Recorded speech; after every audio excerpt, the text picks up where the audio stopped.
பாதிக்கப்பட்ட கோயம்புத்தூர்ல 11ஆம் தேதி 12 மாதம் அவர் ஆர்கே ஐயா மீது அவதூறாக பேசிய பரமசிவத்தை கண்டிக்க சொல்லி இது வரைக்கும் நாங்கள் ஆர்ப்பாட்டம் செய்துட்டு இருக்கிறோம்.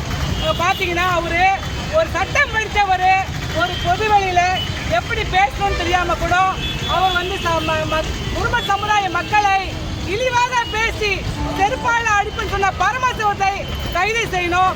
இது தமிழக அரசு ஏன் இந்த அளவுக்கு மெத்தனமாக்கும் தெரியவில்லை. நாங்கள் காவல்துறையில மனு கொடுத்து இன்ன வரைக்கும் அவர் மேல சிஎஸ்ஆர் போடல, ஒரு எஃப்ஐஆர் போடலன்னா அவர் பின்னால் இருக்கும் கைகூலி யார்? தமிழ்நாட்டில் குருமர் மக்கள் 50 லட்சம் மக்கள் இருந்து ஓட்டை உருவாக்கி ஒரு அமைச்சரை உருவாக்கி பல எம்எல்ஏ உருவாக்கி எங்களுக்கு ஏன் இன்னும் பாதுகாப்பு கொடுக்கவில்லை?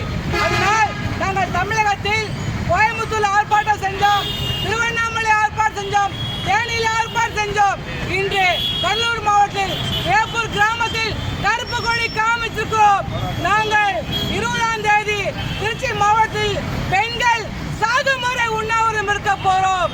இது மேலும் அவனை கைது செய்யும் வரை நாங்கள் ஓய மாட்டோம். மக்கள் சமூக நீதி பேரவை, மக்கள் சமூக நீதி நல்லிணக்க பேரவை ஓய மாட்டோம். தமிழக அரசு 50 லட்சம் மக்கள் ஓட்டை நீ